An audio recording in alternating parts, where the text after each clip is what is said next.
So good morning, everybody. My name is Garrison, and this is my wife, Jen.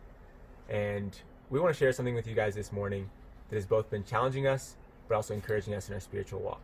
And specifically, we're going to look at a couple of passages in 1 John about how we need to cling and hold to eternal things as opposed to things of this world.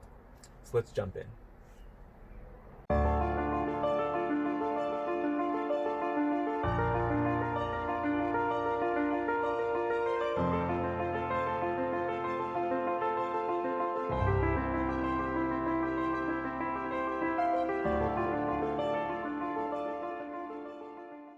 So I'm going to start off by reading a passage in 1 John chapter 2. It says, "Do not love the world or anything in the world.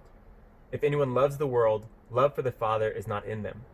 For everything in the world, the lust of the flesh, the lust of the eyes, and the pride of life, comes not from the Father but from the world. The world and its desires pass away, but whoever does the will of God lives forever." And I want to take you guys a little flashback to high school Garrison. You know, in high school I played football, and I loved it. It was a big passion of mine. But it also required a lot of hard work. And I remember sacrificing summer days for sweat and tears of two-a-day practices. I remember going to school at 5 a.m. to our gym before classes in order to work out, get stronger, and become a better player. But I also vividly remember the wave of emotions that came after our last game. It was all over. All that hard work, all of the joy that I had kind of just vanished. A big chunk of my life had now disappeared. And what I realized is that football was just temporary. And it wasn't just me, it was our whole team. Even those that went on to go play college, eventually it ended. Even those that play professional sports, eventually it ends. And what's the challenge here in the book of John is that this is true for everything in this world. It's not just football. That may seem a little bit more obvious. I should have known that eventually it would come to an end. But that's true of everything in this world. And what's been challenging for me in this time is I've had to reflect on what am I putting my stock in? What do I really love? And I realized that I put too much stock in my workplace and in my career. And if we look at the news, we see that 30 million Americans don't have their job. And honestly, for most of them, it's not even their fault. And I realized that, okay, I may still have my job, but I very well could be in a place where I didn't without even it being my fault. And if I just pursue that and one day it's taken away from me, then I'm left with the same emptiness and a big chunk of my life is gone. You know, in the same way, even now I realize that I'm not as competent in the workplace. There's a lot of uncertainty. And so I've had to learn to lead during this time, and I'm not as good at it.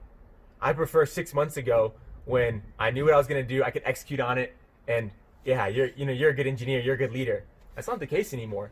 So I've realized that I've put too much stock in the workplace, when in reality, I need to be putting it in eternal things, into things that aren't contingent on the wishy-washiness of today, but that relies on God.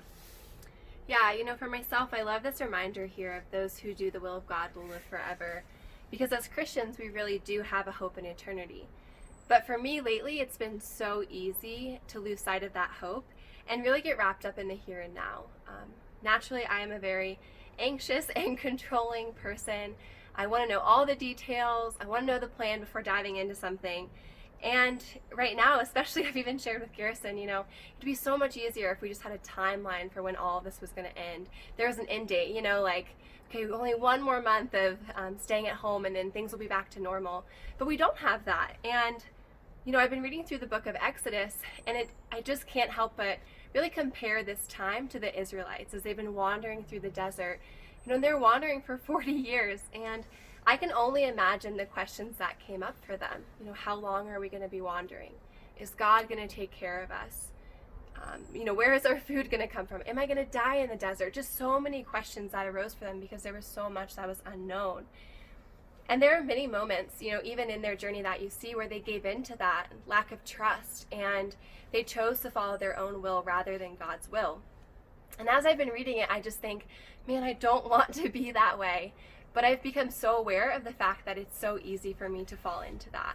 When I don't know what God's plan is for right now, or I can't clearly see what's going to happen in front of us or what this is going to look like, it's been so easy for me to lack trust and focus more on what I want to have happen or what I want to do. And just being reminded that our view is meant to be on eternity, that our hope is in eternity and not the here and now. that we are called to focus on God and doing his will. And we're called to trust him even when there is so much unknown. Yep. No, that's exactly right. And while this is challenging, the world and its desires pass away. Do not love the world. It's convicting. It's challenging. This passage is also very encouraging because he says, whoever does the will of God lives forever. And I actually want to share another passage in 1 John chapter 5. And in verse 5 it says, who is it that overcomes the world? Only the one who believes that Jesus is the Son of God. And this, combined with the promise that whoever does the will of God lives forever, that's something we can cling to right now. Because again, it's not kind of contingent on someone else, but it's contingent on God, who always follows through. Mm-hmm. He doesn't lie. He doesn't change his mind. He doesn't change like shifting shadows, but he is consistent, and he is fighting for us. And if we put our hope in him, we're going to overcome the world. We're going to be victorious. And what's been encouraging for me, actually, is to see people go after this and cling to this in our very lives. And, over the last couple weeks, we've had a lot of people go out of their way to encourage us. Over a 3-day span, we had 3 people bring us cookies or some sort of gifts in order to encourage us. And I see them, man, they're not putting stock in their own financial stability, but they're encouraging others. And also this last week, there's a group of people that went to Parker's house, who's one of our middle schoolers, and brought him signs and gifts because it was his birthday.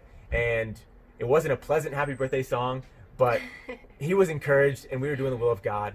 And to know that if we put our hope in those things, that we'll live forever, we'll overcome the world. We don't have to worry about the kind of things that change here and there, but we can put our hope and confidence in something that lasts. Mm-hmm. Yeah, just as Garrison mentioned, we've been so encouraged and loved by so many people. And it's been inspiring to see so many people also doing God's will and loving others, not just physically, but also spiritually as well. Just hearing about so many people seeking after a relationship with God and desiring to learn more about him and studying his word and desiring to make Jesus Lord of their life. It's been so encouraging. And as I mentioned earlier, this time has reminded me of the call that we have to live in view of eternity. And I'm so grateful that this world is not our home. When so many people are searching for something to put their hope in, we can put our hope in God. Yeah, exactly. So this week, as you started off, if you need to take some time to reflect on what you've really been putting your hope in, if it's things that are temporary that will eventually pass away, that's something to evaluate right now.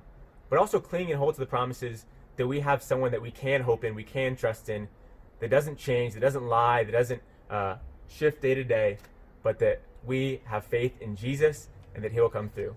Thank you.